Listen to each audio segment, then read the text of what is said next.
Advocate सौ हेमलता राजेश विदे राहणार मुक्काम पोस्ट शेरे तालुका शहापूर जिल्हा ठाणे यांची राज्य उत्पादन शुल्क गट आयुक्त कार्यालय मध्ये विधी अधिकारी म्हणून नियुक्ती करण्यात आली आहे।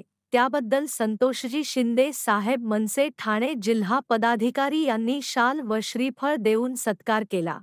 यावेळी राम भोईर साहेब, शशी पूर्वे, श्वेता पांडव, सचिन खिस्मतराव, सविताताई गोणे, सुनील महाजन, दिनेश कांबळे, सूरज म्हात्रे, हरीश विशे व अन्य कार्यकर्ते उपस्थित होते।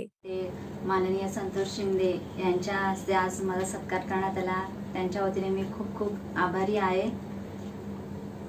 त्यांनी आज मला इथे बोलावलं आणि आज मान दिला, त्याबद्दल मी खूप खूप धन्यवाद करते।